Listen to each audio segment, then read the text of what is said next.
Olá! Estamos novamente no nosso podcast Shine, sempre com o brilho de uma pessoa muito especial, não é, Dri? É isso aí, Suzy! Sejam muito bem-vindos ao nosso canal, muito Shine para vocês. E hoje a gente vai ter uma entrevista aqui muito bacana, que vai trazer muitos momentos de descobertas, motivadores. A gente estava aqui já no bate-papo, né? Nos bastidores, muito legal. Uma vida muito rica, sabe? Olha, ele é uma pessoa fantástica.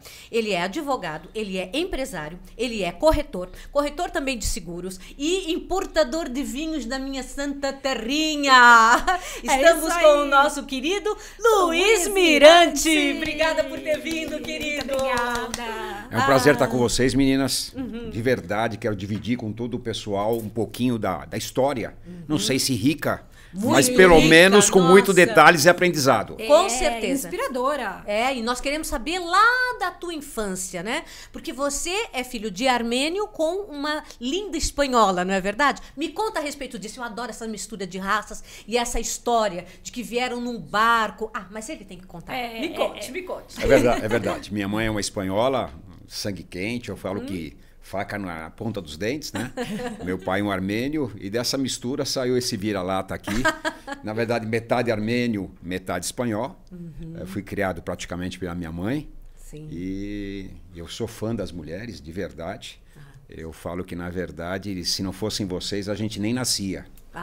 Isso é verdade. Que perfeito, perfeito. Então, o que acontece? Sou fã daquela mulher e tenho certeza que muitos valores, muitos princípios ela me passou e que eu uso até hoje na minha vida. E é isso que nós queremos que você fale. Me fala um pouquinho da tua infância, como foi essa luta desta mulher guerreira. Conta tudo pra nós. Foi uma infância pobre e eu me orgulho muito disso. Eu falo que a gente não tem que esquecer de onde a gente saiu e onde a gente chegou. Eu acho muito importante. E um cara de 62 anos, há 62 anos atrás, há 50 e poucos anos atrás, é aquela brincadeira normal, pipa na rua, peão, joga bola. E como criança pobre, vendi pipa, fiz carreto, ou seja, fiz tudo que naquela época era normal, que hoje não é. Sim. Hoje os jovens têm vergonha de tudo. A gente não tinha vergonha de nada, essa era a grande verdade. E o que acontece? Minha mãe é uma batalhadora, costurava calçados, costurava para fora e com toda a dificuldade criou 2 filhos. Hoje, Você e sua irmã? eu e minha irmã. Sim. Então hoje, querendo ou não querendo, a gente olha para trás e com muito orgulho que a gente sabe que a vida nunca foi fácil. Não importa se hoje ou ontem, a vida nunca foi fácil. E uma mulher sozinha criar 2 filhos não é fácil. Sem dúvida. E dessa bagagem que você falou, que você começou desde pequeno a fazer esses pequenos trabalhos, né? Aonde isso impactou e te ajudou para você ser esse empresário que você é? Você é multifacetado. Conta isso pra gente. Suzy, sabe o que é engraçado? Eu nunca queria, como não quero, que meus filhos passassem as necessidades que eu passei. Sim. Então eu digo que para mim isso é a minha mola propulsora. Então não queria que meu filho passasse fome, não queria que meu filho talvez estudasse num grupo escolar. Então isso é a minha mola propulsora. Então eu diria que isso, na verdade, são métricas que me levam no dia a dia. Tá? Te motivou, né? A ir crescendo. E você tem uma habilidade. Eu tava conversando com ele, gente, aqui no nosso making off. Que coisa fantástica. Ele fala muito bem, ele entusiasma a gente. Aonde essas situações desse passado de você fazer o carreto, você que se oferecia para fazer o carreto, porque isso te gerou, sem dúvida nenhuma, alguma prática de vida que você envolve nas suas conversas, envolve positivamente, e isso facilita os teus negócios. Sabe o que acontece, Suzy? Quando você olha para trás e vê sua mãe trabalhando X horas por dia, você sente a necessidade de colaborar com alguma coisa. E dentro dessa alguma coisa, você começa a mudar. E você repara que oportunidades não faltam. Sim. O que faltam, às vezes, é a vontade de fazer. Nossa, perfeito. Tá? O que não falta, às vezes, na verdade, é garra. Nesse negócio, é fácil? Não é fácil. Tá? Infelizmente, o mundo não é fácil, a gente fala isso. Tá? Mas o que acontece? O que nós temos que fazer é olhar as oportunidades. Minha mulher fala muito isso. Para onde você olha, você vê dinheiro em cima da mesa. É isso que nós temos que ver. Dinheiro em cima da mesa. Qual é a finalidade da gente estar aqui? Qual a finalidade de você estar assistindo? A gente quer conteúdo, a gente quer sair mais enriquecido, e não falo de dinheiro nessa hora, a gente quer sair mais enriquecido depois ao final do programa. Exato. Falar, poxa, no programa de hoje eu aprendi isso. Tá bom. Sabe? Você tem que ter a sensação que levou alguma coisa para casa. E necessariamente não é concreta. Exato. Às vezes são valores, princípios, sabe? Eu até brinquei com você, né, Suzy? Quando eu era pequeno, eu nunca imaginei ser corretor de imóveis. Nunca. Tá? O que você pensava ser? Eu queria ser médico. Médico?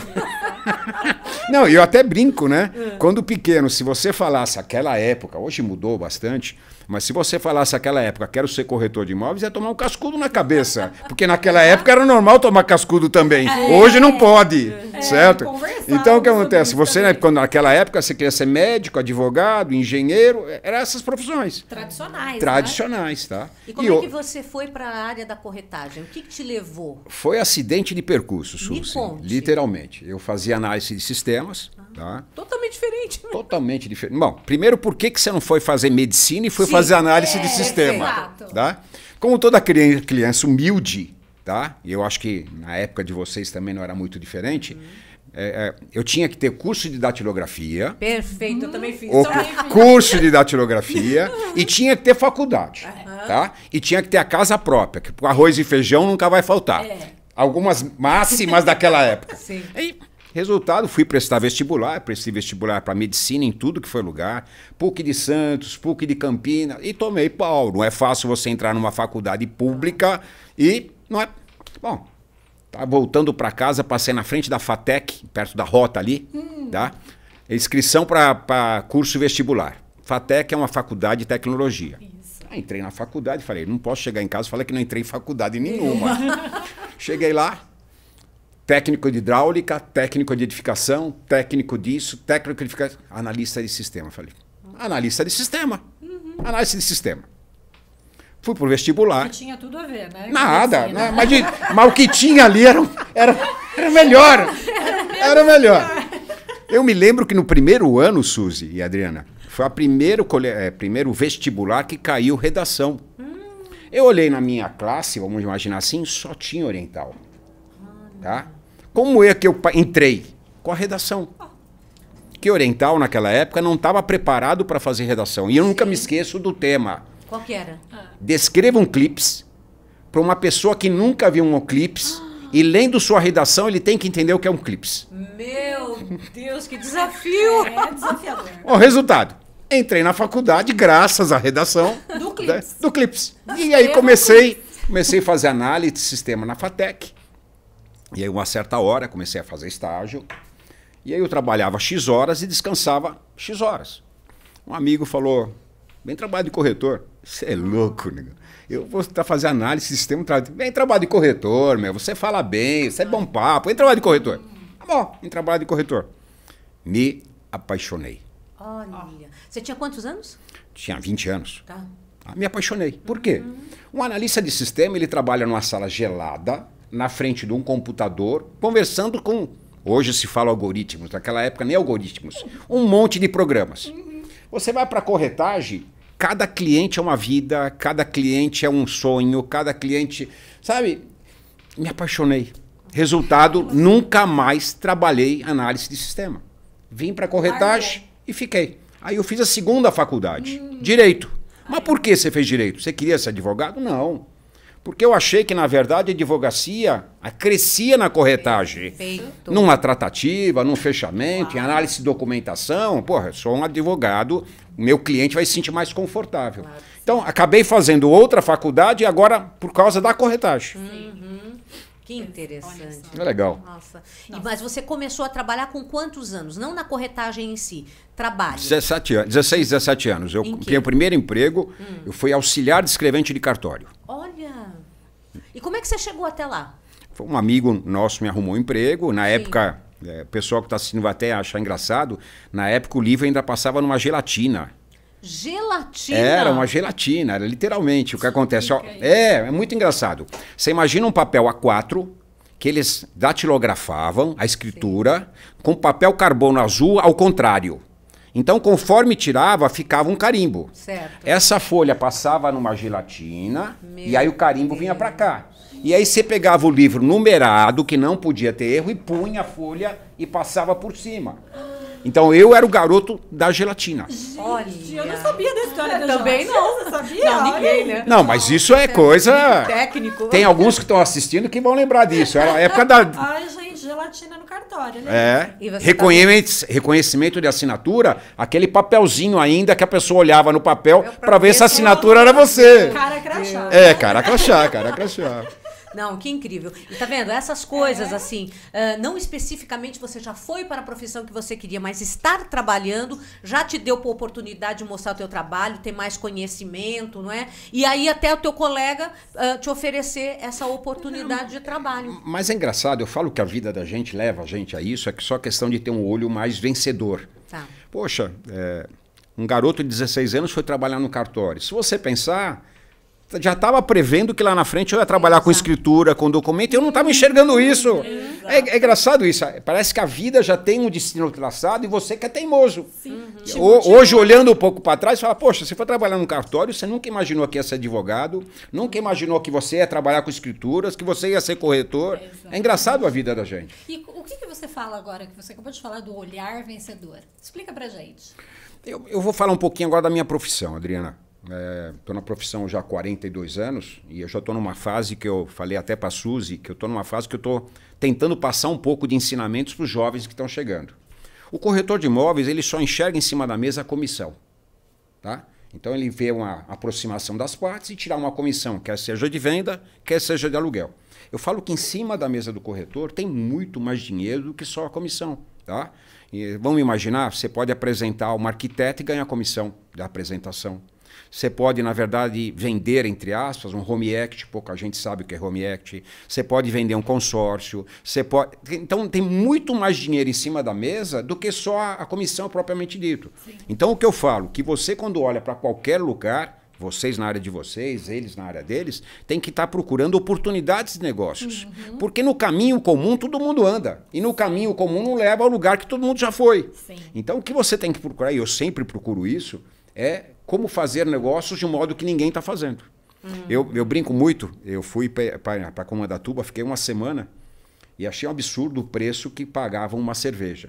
No terceiro dia eu já estava descobrindo quem estava levando a cerveja para o hotel e como conseguir a cerveja. Minha mulher falou, daqui a pouco você está fazendo contrabando de cerveja aqui no hotel. Mas eu acho que é isso. Eu chego num restaurante, Adriana, é engraçado, às vezes o cara te dá uma comanda e eu fico olhando o sistema de segurança, não onde pode ser falho. E muitas vezes eu falo, Suzy, desculpa, eu estava olhando, mas se você bobear, dá para passar. O cara fala, pô, nunca olhei isso dessa forma. Então eu acho que olhar, eu brinco muito isso com Suzy e Adriana. Se você jogar um dado nessa mesa, todo mundo vai ver um dado. Você vai ver um número, eu vou ver um número, outro vai ver um número. Então, às vezes, você tem que ver o dado em outros ângulos para enxergar o número que você não está enxergando. É um olhar além, né? Sair da caixinha, exatamente, sair do trivial, né? Buscar, mas o porquê? Por isso que as pessoas inteligentes, elas são muito curiosas. Exatamente. Elas estão sempre buscando a razão das coisas, como as coisas chegam. Sabe uma palavra que está muito em moda, Adriana e Suzy? Gratidão. Eu acho a gratidão maravilhosa. Eu tenho que agradecer a Deus a saúde, o fato de estar aqui, de estar conhecendo vocês e tudo mais. Mas, na verdade, junto com a gratidão, os jovens que estão nos assistindo têm que pôr a palavra do lado, inconforto. Eu sou grato pelo que eu tenho, mas não estou confortável. Sim. Tá? Eu posso mais, eu quero mais, eu consigo mais. Exatamente. A palavra gratidão é engraçado, a pessoa cruza o braço, eu estou grato. Grato pelo prato de comida. Tá bom, você está grato, mas será que não dá para fazer mais? Será que não dá para melhorar mais? É o sair da zona de conforto. Sair da zona de conforto. Né? Eu falo diferente, Dirna. Tem que ter fome. Sim. Fome, não, fome. Fome de fazer. E o dinheiro é consequência. Você tem que ter fome. Eu falo que às vezes eu contrato as pessoas na Mirante, não é pelo currículo. Porque o currículo eu ensino. Ok? É, na verdade, pelo brilho nos olhos. Brilho nos olhos não se ensina. Tá? Currículo eu melhoro. Seu currículo está fraco, vamos melhorar? Agora, brilho nos olhos, fome, ninguém ensina. É o que faz você ir lá. Olha o Shine aí, gente. Nosso momento Shine, viu? Tudo com muita garra. Não vá acomodado, vá com energia, vá com sede de aprender, não é? Isso aí, de fazer. Exatamente. De servir. Servir. Sem sentir que isso te diminui absolutamente. Nada. Faça tudo. Aliás, essa questão que eu ouvi, eu achei uma palavra bárbara. Chão de fábrica, né? Quer dizer, você começa com as coisas mais simples. Não sinta que isso te diminui e lute, porque aquilo ali, aquele aprendizado vai te servir para alguma coisa. Você viu o Luiz falando? Ele começou aos 16 anos num cartório, aquele aprendizado lhe serviu e ele nunca iria imaginar. Então, as coisas mais simples são as mais importantes. Agora, Luiz, eu queria que você falasse um pouco da questão dos teus filhos, né? Porque você tem 3 filhos. E aí, você me disse que o teu menino, que agora está também na tua área, começou com você aos 16 anos. Me conta essa história, porque eu também achei outro momento shy. Eu acho que isso é fundamental. E eu acho que a falha dos pais, eu acho que a gente tenta dar para eles o que a gente não teve, tenta criar uma proteção que a gente acha necessário, e a gente acaba criando nossos filhos, os nossos netos, com uma bolha de proteção tão grande que quando a bolha quebra, dá frustração. Tá? Então acontece, às vezes a pessoa quer trocar um iPhone 13 por um 14, que custa um absurdo, só porque... Tá? Só que ele não sabe quanto custa o dinheiro do iPhone 14, quanto representa. Então o que eu fiz com meu filho? Aos 16 anos eu coloquei ele dentro da empresa e eu fiz que, na verdade, ele calcasse degrau por degrau. Tá? Então ele começou como um corretor de aluguel e hoje está o diretor, mas ele viu que da corretor de aluguel a de diretor, na verdade, todos os legais que existem, que não são superiores ou inferiores a ninguém, porque é o que eu falo, sem o segurança a empresa não funciona, sem a faxineira a empresa não funciona, sem o telefonista a empresa não funciona, todo mundo é importante, é uma grande engrenagem. Tá? Então acontece, o que eu falaria, e digo até mais, eu acho que eu errei, ele não deveria ter começado a trabalhar comigo, talvez ele trabalhar num lugar estranho. Porque mesmo ele trabalhando dentro dos 16, sempre foi com a asa que meu pai é o dono. Então eu acho que o ideal talvez é até trabalhar com uma pessoa estranha, para ele saber o que é isso. Tá? Então eu acho que, conselho que eu dou para todos os pais que estão nos assistindo, o que acontece, tire ele atrás de um computador, tire ele atrás da tela de um celular e faz ele ralar um pouquinho o joelho, criar um pouquinho de casca, para ele ver que a vida não é Alice no País das Maravilhas. Não, eu adorei a história que você me contou da mesa. Conta aqui pro nosso público a questão de você colocar a mesa do teu filho na tua sala. Conta, isso foi fantástico. Eu acho que nem ele sabe disso, se ele estiver assistindo ele vai rir muito. Durante 5 anos, eu coloquei uma mesa a mais na minha sala. E estou sendo bem sincero, filho, isso me incomodou muito. Não você, filho, tá? Mas, na verdade, a intimidade. Sim. Eu, para falar com o cliente, tinha uma pessoa do lado. Eu estava trabalhando uma pessoa do lado. Me incomodou muito. Mas eu diria, mais do que qualquer faculdade que ele tenha feito na vida, eu diria que durante esses 5 anos, ele viu como eu falava com os meus funcionários, como eu falava com o cliente, como eu apagava um incêndio, como eu vendia, como eu alugava. Então, o que acontece? Como eu atendia uma autoridade policial ou qualquer tipo de coisa, eu acho que foi a melhor experiência da vida dele. Quando ele saiu da minha sala, aí sim, eu dei a diretoria de uma agência para ele. Porque eu achei que nesses 5 anos, se ele não aprendeu, é porque não vai aprender mais também. Essa é a grande verdade. Tem uma hora que não dá mais, né? A referência foi bárbara. Sim, e a história também dos apartamentos. Me conta. Gente, essa também é demais. Conta pra gente. Como bom armênio, misturado armênio com espanhol, eu sou paizão, tá? E ainda pra piorar, tenho 2 meninas, tá? Então eu sempre falei pra elas, vocês podem morar onde vocês quiserem, desde que seja tão próximo do pai que o pai vai a pé. Mas tem liberdade. Mas pai, e se a gente quiser morar longe? Aí o papai não ajuda para comprar o apartamento. Foi livre com ação. Não, mas compra onde você quiser, filha. Tá livre, liberado, né? E a história de quando ela mudou? Eu também fiquei até com os olhinhos cheios de lágrima. Conta pra gente. Quem é pai sabe o que eu tô falando. Tá? A caçulinha. A minha caçulinha, que eu chamo ela de Peixinho. Ai, Peixinho por quê? Explica também. Achei linda a história. Eu tenho uma casa na Praia da Baleia, e desde pequenininha a gente tenta ensinar as crianças a nadar. Que é normal, cara. Né? Piscina na casa, não sei o quê. E o que acontece? A Luísa, desde pequenininha, eu punha ela na beira, em vez dela tentar sair nadando, ela mergulhava e saía. Aí então pegou Peixinha e até hoje é minha Peixinha. Todo mundo sabe, é sua Peixinha, literalmente, tá? O que você perguntou, Su?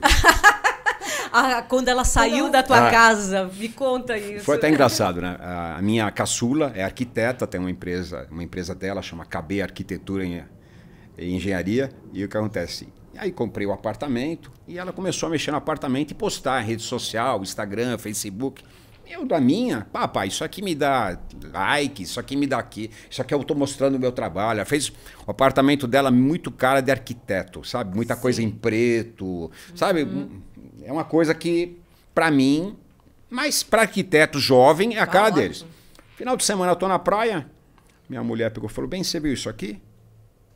Eu vi, bem, a gente já teve essa idade, vai dormir com o namorado, finge que não vê. Bom, a gente já teve essa idade, não é verdade? Sim. Finge que não vê, que é melhor, né? Se eu falo que vi, aí virou Brasil. Finge que não vi. No dia seguinte, a mulher, vê isso aqui, bem. O que era? Ela mudou. Como assim ela mudou? Ela mudou, levou todas as coisas dela pro apartamento. Tá bom, não falei nada, né? Cheguei em São Paulo. Filha, por quê? Pai, se você estivesse em casa, eu não sei quem ia chorar mais. Eu ou você. Então, pai. Tive que fazer desse jeito. Tive que fazer desse jeito, pai. Mas senti muito, Dri. Porque ela é aquela parceira do metade do mamão. Mamão papaya de manhã, metade pra um, metade pra outro. Não tem mais parceiro do mamão. Como é que você tá administrando, né? Parei de comer mamão. Ou só nas férias, né? Parei de comer mamão pra não lembrar dela. Não, esse teu bom humor é fantástico. Bom, né? Ai, Luiz, agora conta pra gente como é que você se tornou empresário. Saiu da corretagem, ficou na corretagem, mas foi crescendo. Como é que foi? É legal essa pergunta, até para quem está assistindo. Primeiro, deixar claro, ser empresário no Brasil não é fácil. Então, deixar isso muito claro. Eu costumo falar que não é para amador. Ok? Quando você acha que vai aprender alguma coisa, muda a regra do jogo. E o voo de águia é sempre o voo galinha, né? É sempre o voo galinha. Agora vai! Agora vai! O que acontece? Trabalhei 5 anos na imobiliária dos outros e eu vi tanta coisa errada nas imobiliárias dos outros que eu sempre punha no meu coração, que nem aquele negócio da infância, meus filhos não vão passar isso. No dia que eu tiver imobiliária, que eu já sabia que queria ter imobiliária, não vai acontecer isso. Bobeira! Tipo... No meio da tarde, apaga a luz. Mas por quê? Porque dá luz do sol. Não tinha papel higiênico no banheiro, não tinha sabonete no banheiro, não tinha mesa para sentar, corretor não é para sentar na mesa, para ficar na rua, não tinha cadeira. Mas por quê? Corretor tem que ficar na rua. Vi tanta coisa que chegou uma hora que falei, vou montar minha imobiliária. Depois de 5 anos trabalhando como corretor, aí eu montei a Mirante, no Jardim São Paulo, na Rua Condessa Ciciano, num sobradinho. E 37 anos depois estão aí com 6 agências próprias, bem localizadas, mas começou num sobradinho, literalmente no Jardim São Paulo. Isso aqui é uma história também legal, Suzy. Quando eu saí para montar a imobiliária, peguei um carro, nunca esqueço, dia 7 de setembro, fui andar procurando placa de aluguel. Sabe aquela quando você acorda de manhã e fala, vou montar minha imobiliária. É hoje. É hoje. Passei nessa casa, tinha um senhor lavando a calçada. Falei, posso ver? Pode. Aí entrei, chamava Seu Domingos Carroza, nunca me esqueço, fiscal da Receita Federal. Era o dono da casa. Sim. Aí entrei e tal, falei, gostou? Gostei. Seu Domingos, eu não tenho fiador. Como assim? Eu não tenho fiador. Aí começamos a conversar e tal. Falou, Luiz, pode mudar para casa. E como assim? Ele falou, eu te dou minha palavra. Por falta de pagamento de aluguel, você nunca vai ser despejado. Pode mudar para... Eu moro aqui em frente. Eu gostei de você. Meu Deus. Montei imobiliária. Ele tinha não sei quantos imóveis. A primeira administração mandou todos os imóveis para mim. Nossa. Meu Deus, que demais. E é por que chama Mirante? Sim. Por que chama Mirante? Porque a casa que eu aluguei na Condessa Siciliano é em frente ao Mirante do Jardim São Paulo. Não sei Então se vocês não é nem conhecem. pelo seu nome? Não, é em frente ao Mirante do Jardim São Paulo, onde faz as medidas meteorológicas e tal. Sim. Tá? Então, em frente, aí eu pensei, vou montar uma imobiliária. Que nome vou dar? Vou dar o nome Mirante. Já era uma rua sem, não era rua de passagem. Naquela época não tinha internet decente. O pessoal até brincava que eu podia ter montado qualquer coisa, menos imobiliária naquele local. Tá? Aí eu contei, vou pôr Mirante. Tá? Pra você imaginar, meu primeiro carro de placa foi uma ambulância. Como assim? Eu tinha que chamar atenção. Eu arrematei uma ambulância. Arrematei uma ambulância usada. Escrevi Mirante na lateral, eu chegava na casa das pessoas em ambulância. Eu tinha que chamar atenção. E chamou, né? Literalmente. Meu primeiro cartão parecia cartão de padaria, de tão chamativo que era. Eu precisava chamar atenção. Aí você fala, poxa, Luiz, Eu olhei teu nome, Mirante é com 2 T's. O Mirante lá de cima é com T só. Por quê? Porque eu sempre cometido com quero crescer, falei, vou patentear meu nome. Eu vou crescer. Aí fui patentear e o juiz falou, Mirante não pode patentear, é uma palavra de uso comum. É que nem você quer patentear bom dia, boa tarde, boa noite. Na época tinha uma corretora minha, uma senhora forte, metida a cigana. Sei. Fez umas análises. 2T.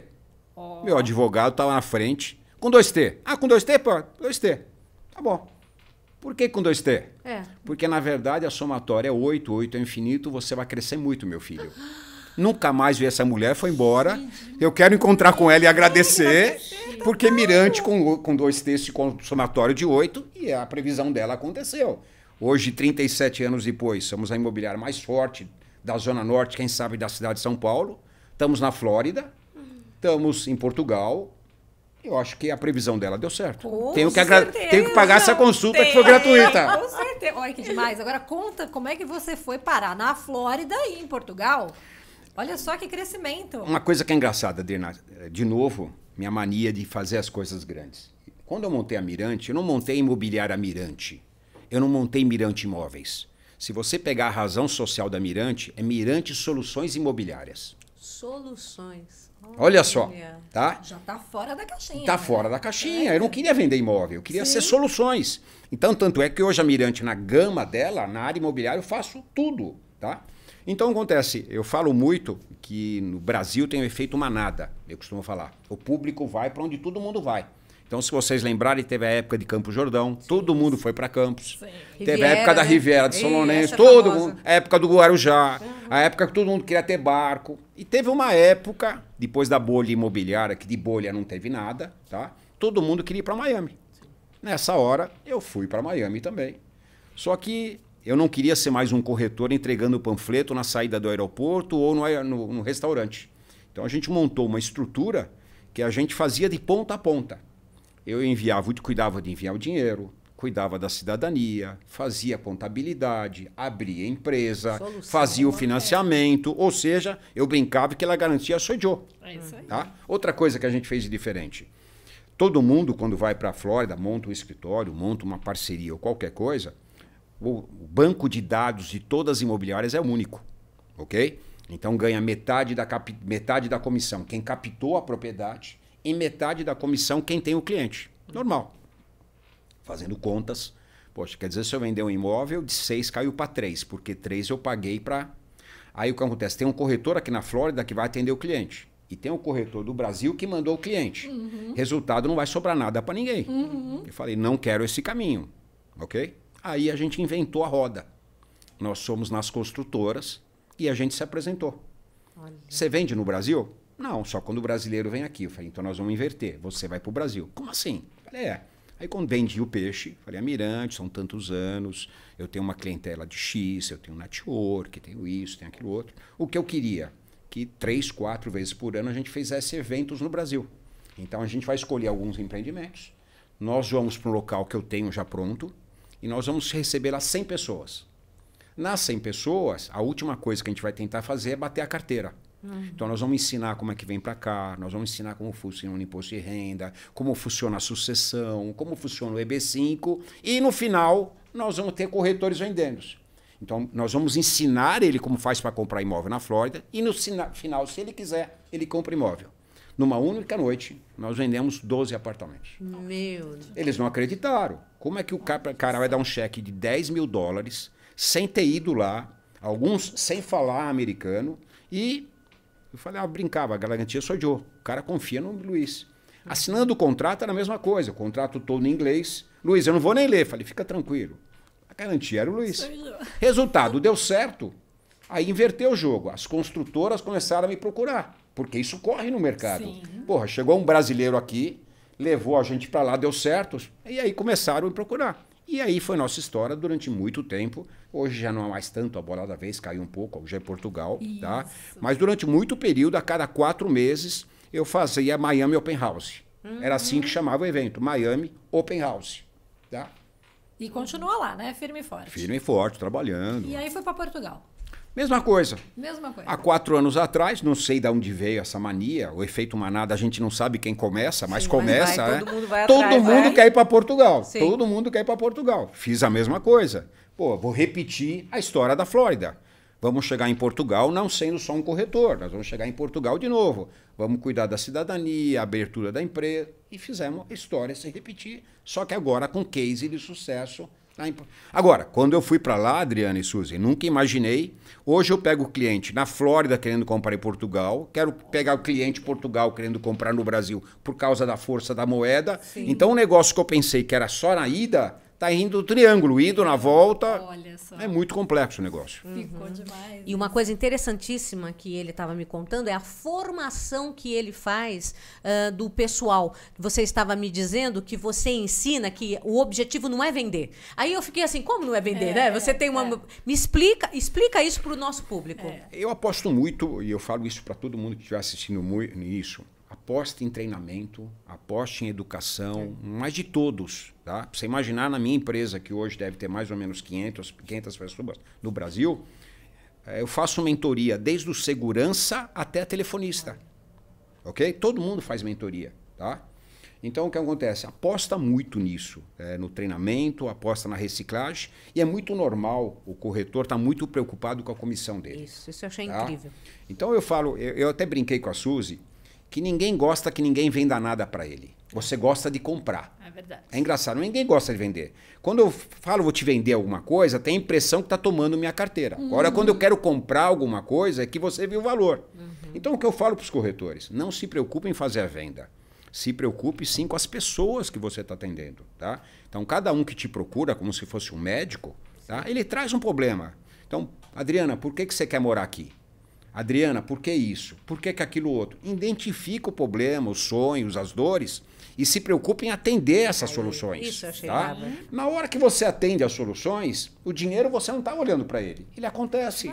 Ele acontece. Agora, se você olhar o dinheiro, não acontece a solução. E aí o dinheiro não vem para você. Sim. Então, o grande segredo é não esquecer, primeiro, que você mexe com pessoas. Tá? Não pode esquecer isso. Tá? Eu brinquei até com a Suzy, né, Suzy? Eu falo que os algoritmos estão tentando virar ser humano. E o ser humano está tentando virar algoritmo.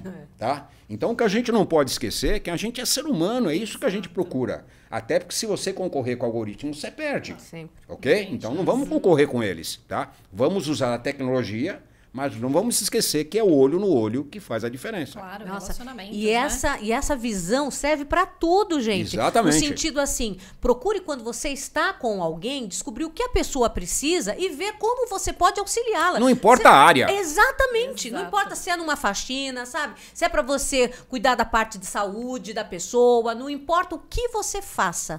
Preocupe-se em tentar solucionar o problema. E aí vem o sucesso. Exatamente. Isso eu adorei quando você falou. Realmente. É fantástico.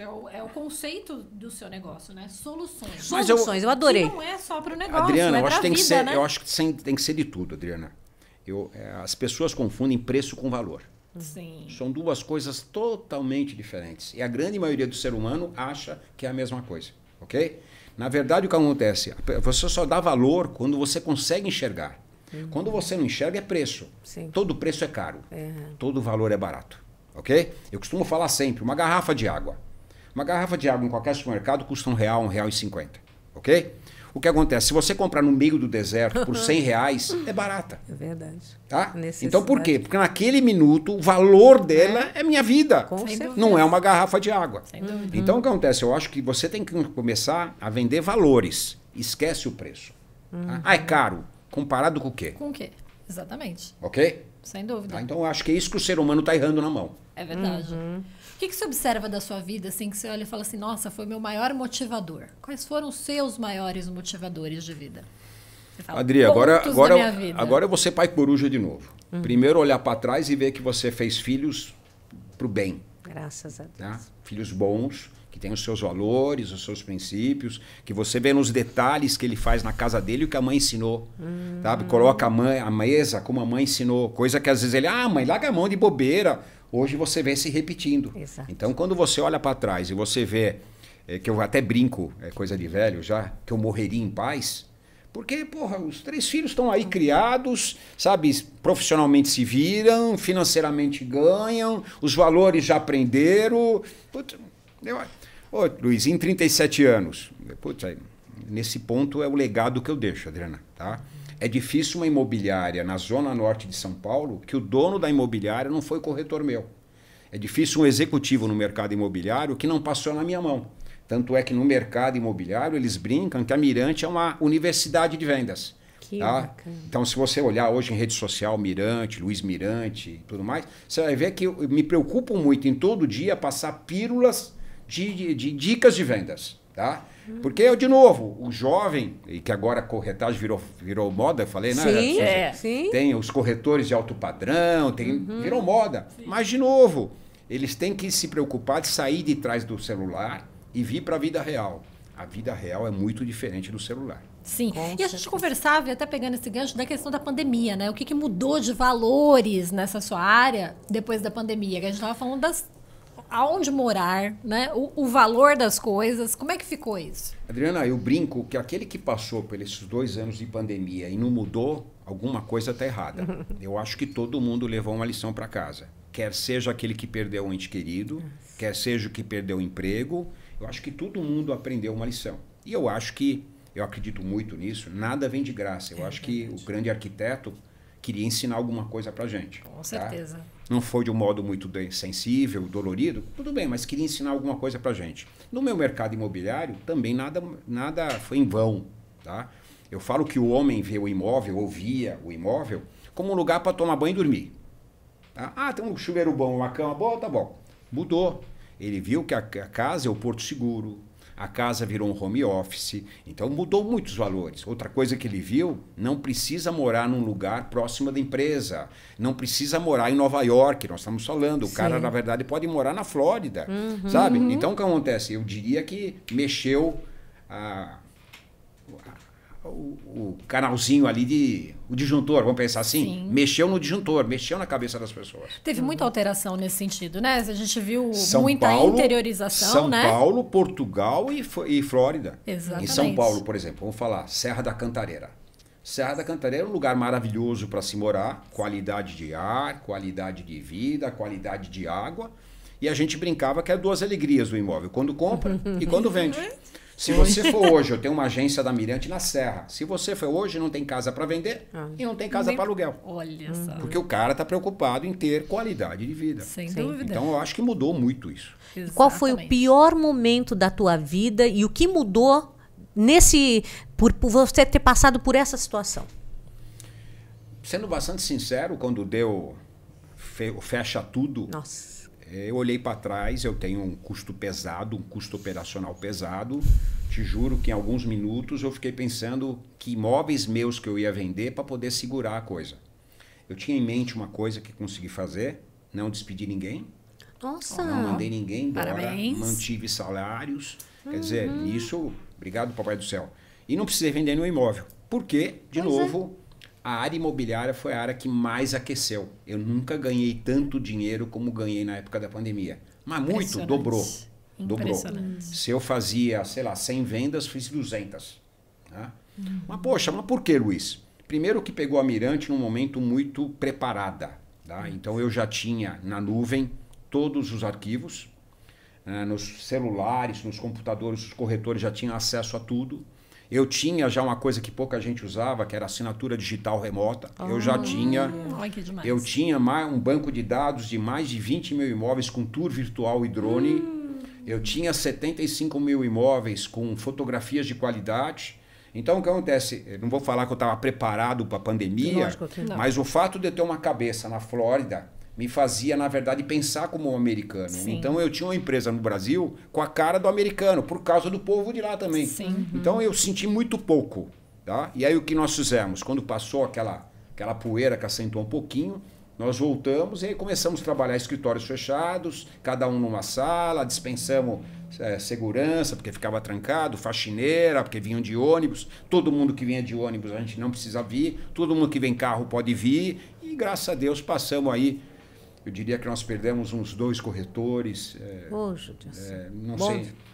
Acho que nem pegou na Mirante, mas da pandemia toda, acho que eu perdi 2 homens. Nossa Senhora. Olha só. E de referência, quando você era pequeno, qual era a referência que te chamava a atenção, que você falava assim, nossa, quero fazer isso, olha que legal a pessoa fez, eu quero que você passe referência de quando você era pequeno, criança, adolescente e adulto. Quais são as suas referências hoje? O pequeno, vamos pensar, para quem está assistindo, às vezes é difícil até enxergar, vamos imaginar 55 anos atrás, nem televisão tinha, computador nem pensar, telefone nem pensar. Então as referências geralmente são referências locais, Sim. Tá? Que às vezes são amigos da família, são vizinhos, quer dizer, é difícil até nomear, porque é diferente de hoje, né? Mas o que você admirava nessa pessoa? Muito aquele negócio de família, muito aquele cara que saía para trabalhar. Agora, nunca imaginei chegar onde cheguei. Talvez naquela cabeça eu imaginava, sei lá, ter um caminhão, ser um caminhoneiro, ter um táxi. Nunca imaginava chegar onde eu cheguei. É engraçado isso, né? E daquela realidade que eu tava. Quer dizer, hoje eu olho para trás e falo, pô, como você sonhava pequeno, Luiz.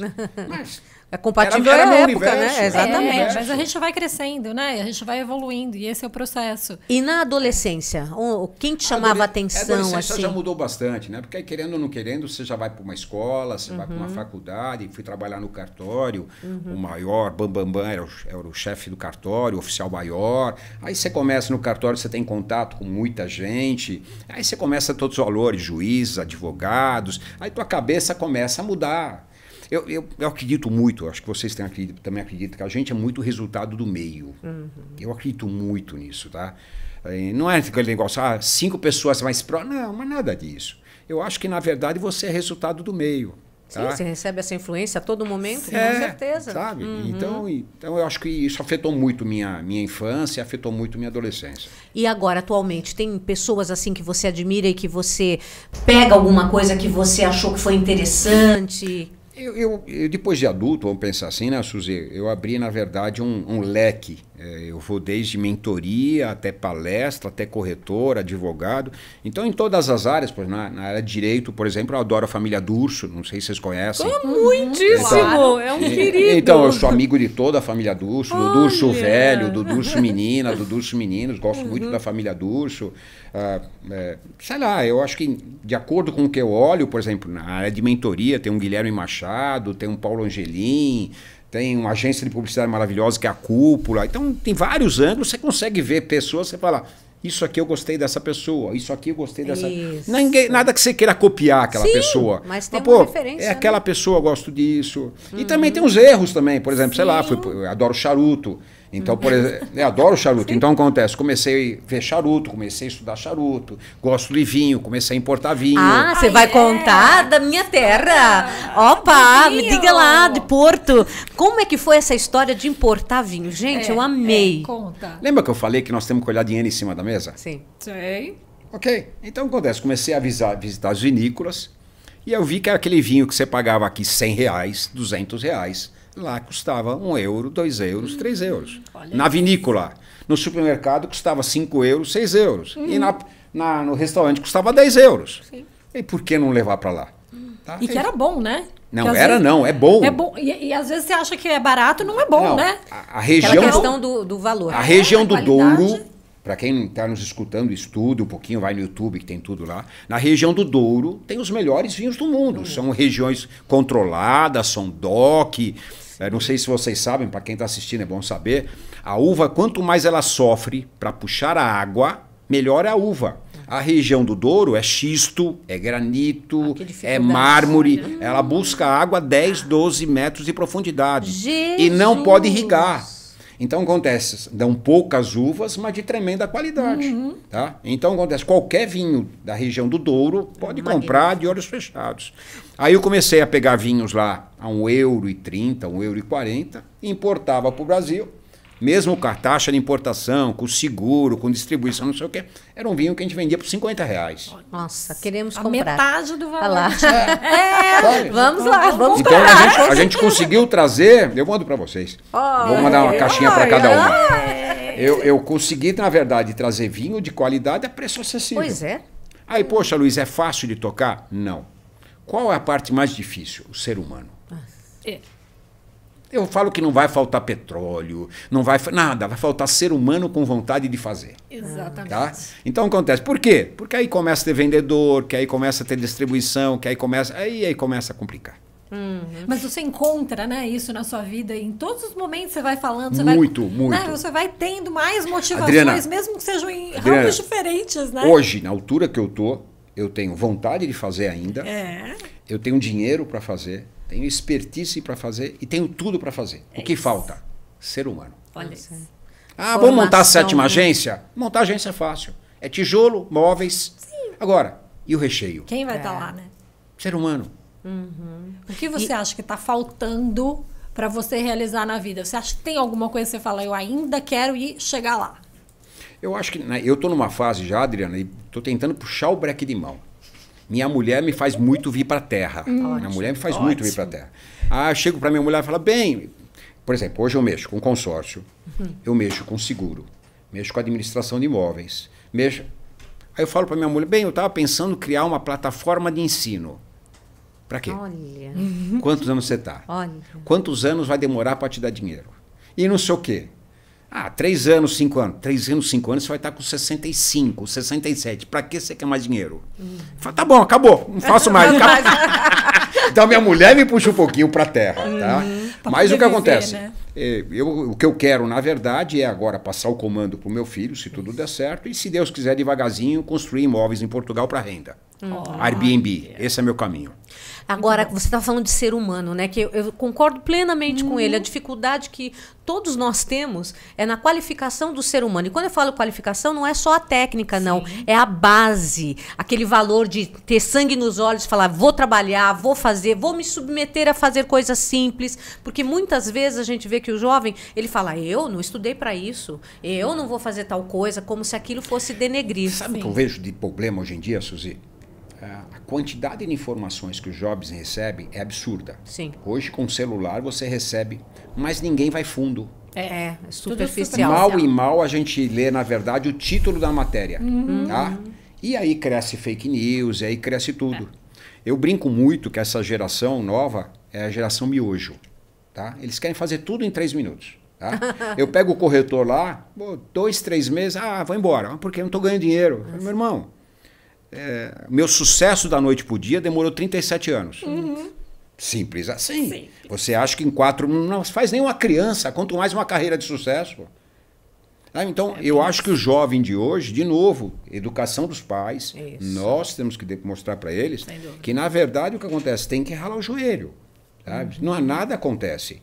Vocês não chegaram no sucesso de vocês da noite pro dia. Claro. Quantas gravações fizeram, quantas vezes fizeram, quantas vezes... Porra, não foi bom. Faz parte, sabe? Então, eu, de novo, quanto pior é a subida, melhor é a visão lá de cima. Que a grande maioria nunca subir. Tá? Sabe? Sobe a montanha, sobe a montanha. Lá de cima tem um visual lindo. Manda uma fotografia para mim. Legal, te manda a fotografia. Só que o prazer não é o mesmo, né? E o que os pais podem fazer, na tua opinião? As pessoas que nos escutam e que tem lá, tem o jovem, Suzy, eu acho que eles têm que falar mais não. Aí, ó. Eu acho que eles têm que falar mais não, Suzy. Tá? Então, o que acontece? Eu brinco muito e não quero falar de política, quero deixar isso bem claro. É muito fácil ser socialista e ter um iPhone 14. Sim. É muito fácil ser socialista e andar num carro blindado. É muito fácil ser socialista e estudar numa faculdade que paga 7, 8 mil reais por mês de... É um capitalista que trabalhou. Sim. É alguém que, na verdade, está trabalhando para pagar suas contas.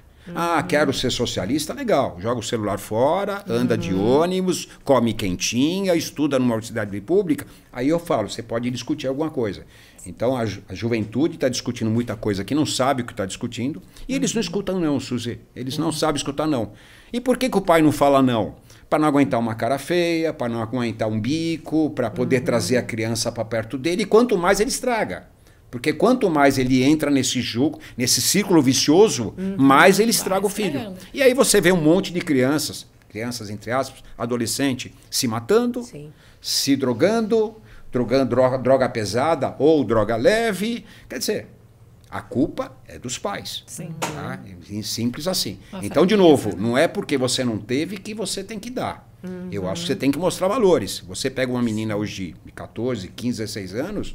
ela não recolhe a roupa que ela deixou no quarto. Como é verdade. Ela não arruma a cama. Ela não recolhe um prato da mesa. Mesmo se tem empregada ou não tem empregada. Pois é. Quer dizer, Qual quando ela educação? casar vai ser como? Exato. Perdeu todo esse educação- treino, Vai né? viver do iFood? Pois não é. pode. Pois é. Essas dificuldades são treinos para as coisas da vida e começa nas coisas mais simples. Então, colocar os filhos a ter responsabilidades sobre o seu espaço é fundamental. Agora, eu queria que você me dissesse o que você aprendeu com os seus filhos, porque ensinar você ensinou todos os valores, tanto é que eles são um sucesso. Mas o que teve de troca para você? O que você aprendeu com eles? Eu tenho 3 filhos que tem uma diferença entre o mais velho e o mais novo de 13 anos. E por incrível que pareça, mudou o chip assim de um modo absurdo. 13 anos? Mudou o Olha. chip. Se você pega a minha caçula, por exemplo, ela chora quando corta uma árvore. Ela recolhe um animalzinho da rua. Se na verdade você fala também com esse batom vermelho, todo mundo vai mexer com você. Que história é essa, pai? Quer dizer que agora o batom que faz o mau caráter mexer comigo? Sabe? Você faz um Valores. comentário tipo de uma pessoa de cor. Ô, pai, desculpa, pai, não é assim. Mas eu sempre chamei ele. Não, pai, não é assim. Tá? Então, eu digo que eles vêm com outros valores de planeta, com outros valores de meio ambiente, com outros valores de ser humano maravilhosos. Tá?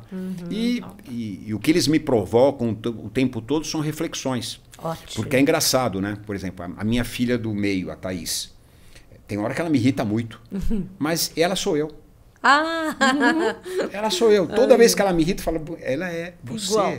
Ela te irrita porque ela é você. Você está vendo uma característica tua nela. Sabe? O meu Fantástico. filho, por exemplo, é mais o lado espiritual, sabe? Eu já não sou tanto assim, eu acredito em Deus, mas meu filho é mais pelo lado espiritual, espiritismo, acredita nisso, sabe? Então eu diria que nos 3 filhos, cada um do seu jeito, me dão lições assim absurdas, tá? Fantástico. E é gostoso do pai e da mãe que tem esse olhar, né? Sim, Não, de na aprendizado. verdade, de impor seu modo de ser. Muito pelo contrário. Eu acho que eles nasceram com aquele jeitinho deles e é muita coisa que eu admiro, muita coisa que eu aprendo. Às vezes nem dou o braço a torcer, né? Não posso, Só aqui, né? não posso, Aqui vocês vão ver. não posso dar o braço a torcer, mas falo, não é que a bichinha tinha razão? Você é de elogiar? Muito. Ótimo. De abraçar, muito. De falar eu te amo 10 vezes por dia. Maravilhoso. perfeito, hein? Isso é uma base Se muito você importante. pensar no WhatsApp, eu te amo mais e não sei o quê, não sei o quê. Ai, que lindo. Quem Mas foi é tua engraçado isso, para quem está assistindo a gente, né? Filho e filha é diferente. Em que sentido? Para o você? pai, estou falando Tá. eu como pai. Tá. Tá? Minha filha, sou meio-dia e 10, por exemplo. Pai, onde você está? Pai, você já almoçou? Olha. Pai, com quem você está? Pai, você não vai fazer a barba? Pai, você trocou o perfume. Meu filho se ligar agora, eu pergunto, o que aconteceu? Adorei. Não, e você liga pra ele, tava Pai. fora de área, tava sem bateria, tava não sei o quê. Você liga pra filha, não acabou de ligar. Oi, pai. Já liga. É engraçado Cuidado, isso. né? Talvez seja diferente com a mãe. Talvez seja... Não, e às vezes até característica, né? Mostra o carinho de uma outra forma. E é engraçado, né, Suzy? Às vezes eu encontro com os homens, eu queria tanto ter um filho, o rapaz fala. Eu falo, Sim. mas pra quê? Pra jogar bola? Você tem que ter filha, falei. Porque filha, na verdade, traz todo mundo pra casa. Traz o genro pra casa, né? Filho vai levar todo mundo embora. Olha a mão de ser burro, tem a menina. É bem paternalista, viu? Fica segurando todo mundo. Você teve 2, né? Duas meninas. É, brincadeiras, Muito né? bem. Ótimo. E o que você faria completamente diferente na tua vida? Tem alguma coisa? Suzy, é engraçado isso. Outro dia me fizeram essa pergunta. Se você nascesse de novo, o que você gostaria? E eu me acho um cara feliz. Tá? Eu gostaria de ser o Luiz Mirante, ter a mesma família, ter a mesma empresa, eu queria ser tudo igual. O que você não faria? Eu faria tudo de novo. Porque tudo que eu fiz, Suzy, mesmo quando deu errado, eu aprendi alguma coisa. Certo. E se eu sou o cara que sou hoje é com os acertos e com os erros. Sim. Se eu olhasse para trás e tirasse os erros, não seria o Luiz. Não. Com certeza. Tá? Eu seria um cara com ego maior, sabe? Sabe? Sim. Então eu não tiraria nada. Eu gostaria de ser o Luiz como ele é e tudo que eu fiz eu faria tudo de novo. Ah, fantástico. E você tem uma mensagem que você gostaria de deixar para as pessoas que estão nos assistindo? Muitas, Adriana. Mas eu diria que, na verdade, e que eu levo isso na minha vida, viva um dia de cada vez. Tá? Então acontece, quantas vezes eu fui dormir e achei que o mundo estava acabando e no outro dia o mundo estava aí, sol maravilhoso. Então, por maior que seja seu problema, viva um dia de cada vez. Tudo acaba. As coisas boas e as coisas ruins. Então, viva o dia de hoje, tá? Ah, vai ter amanhã? Não sei. Mas viva o dia de hoje e sem querer ser repetitivo, como se fosse o único, tá? Eu não sei se vou ter outra oportunidade para estar com vocês. Eu quero deixar uma boa impressão. Eu não sei se vou estar com eles de novo. Então, um dia de cada vez. Esse é o segredo da vida. Nem com ansiedade e nem com depressão. Você, quando na verdade vive no passado, é depressivo. Quando você vive no futuro, você é ansioso. A própria palavra fala, viva o presente. Que é um presente. Gente, né? foi um presente pra gente ouvir o Luiz falando sobre todas essas considerações, porque a gente aprendeu muito, tenho certeza, não é? Muito e a gente queria rico. te agradecer, Luiz. Muito obrigada por você ter vindo, passado essa mensagem positiva, essas lições de vida que são interessantíssimas. Eu tenho certeza que você aí se identificou em vários momentos. Não tenho dúvida. Gratidão pela sua presença. Eu espero que vocês tenham adorado. Tenham certeza que daqui teremos muitos momentos Shine para depois comentarmos, né?